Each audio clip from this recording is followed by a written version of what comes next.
own history of the U.S.-Israel relationship. David laid out how the men who founded this nation, the United States, were profoundly influenced by biblical Israel.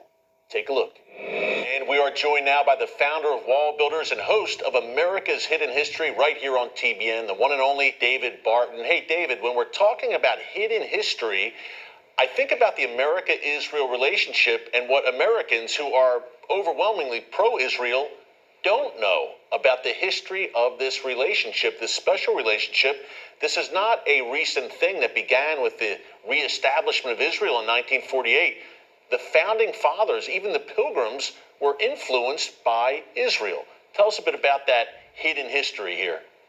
Yeah, not only influenced by Israel, had a great love for Israel. Now, interestingly, at the time of like the Pilgrims, Israel was the model for Christians, for biblical people. Israel was the model, and there was no knowledge that Israel was going to come.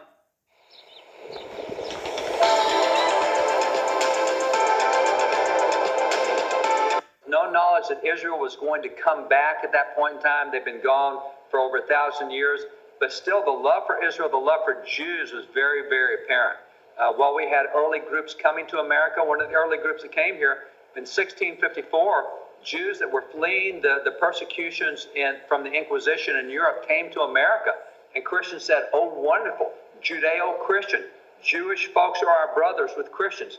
And so there were Christian synagogues from very early years, back with long before the Founding Fathers, century before the Founding Fathers. Jewish synagogues thrived in America, and they thrived with Christians. Those two were side by side. It's interesting that even if you go back to the Pilgrims, the first governor of the Pilgrims was William Bradford. He was the governor, try this, for 30 terms. So William Bradford, governor for 30 terms of the Pilgrims, and he was the great historian, wrote about the Pilgrims. And late in life, in his 60s, he goes and teaches himself Hebrew. Now that's an extinct language by and large at that point. Here he is in America. He teaches himself Hebrew because he said, you know, this is the language that God spoke to his people in. I want to hear what it sounded like when Adam started naming the animals. He called them by name, and that was in Hebrew. I want to learn the language of the Jews because that's God's people.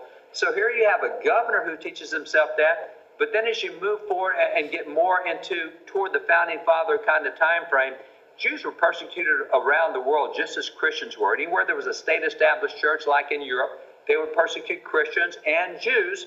And it was Christians persecuting Christians and persecuting Jews. So a state-established church should never be confused with genuine Christianity because it's really not.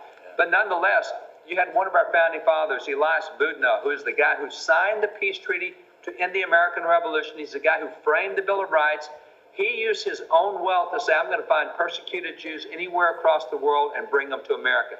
So he created a society that brought persecuted Jews into America, into a very Christian nation, but it was a very biblical nation. And so as such, it was not coercive. And you see that kind of combination going. So by the time you get to George Washington being sworn in as president of the United States, and the swearing in of George Washington as president, there were 7 different religious activities in his inauguration. And they were put together by a committee of 14 ministers who were both rabbis and Christian clergymen. So you have Jewish leaders and Christian leaders together creating the inauguration that had 7 different religious activities. You back up the year before the inauguration, this is when we have ratified the Constitution of the United States.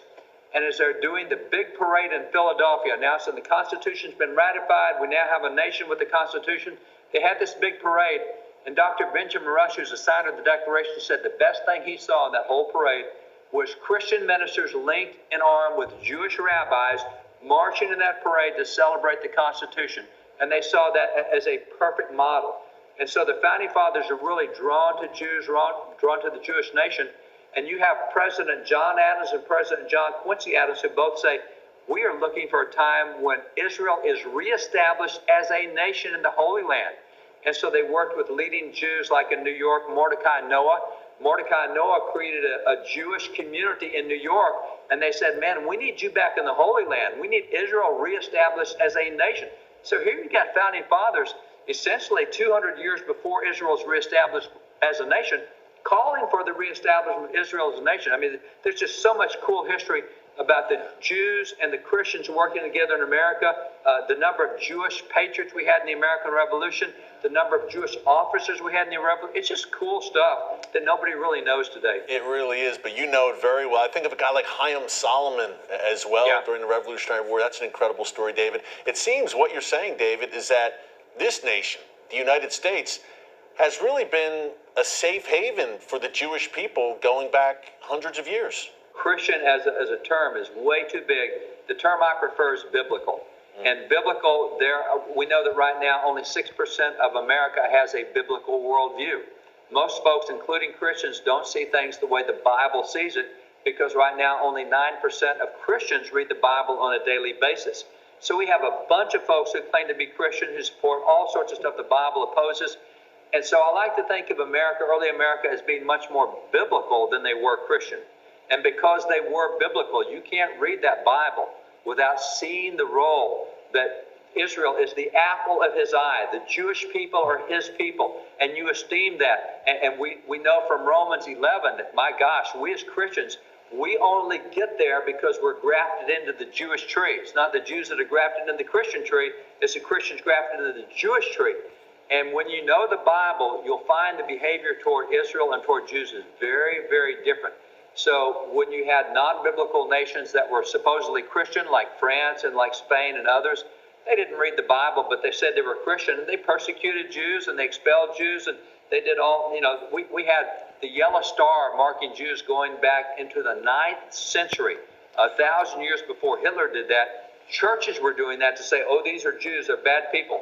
Well, you can only say that if you don't know the Bible. So I really do make a distinction between Christians and biblical. And the biblical people understood what God said about the nation of Israel, about Jewish people, and about the cooperation of Jews and Christians as allies. And folks, that is the kind of... There you have it. All lies that led up to 1948. Damn devils, man. Hey, but like it says in the scriptures, man, your skirt is being lifted and everybody's seeing it. These are all lies, man. But that shows you the relationship between America and Israel. All right. These people are nothing but a bunch of fucking liars, deceivers, and these prophecies has not been fulfilled. The Lord said He will put His people back in the land. All right. And what you see before you in that last day is a bunch of abominations. That's why the Lord is going to destroy that place, man, as well as America, because this place has been founded up on lies, man. And we all know, pretty much know, or have a base knowledge of the history that led up to the reestablishment of, of Israel, or what they call the Jewish people. The small hats, big noses.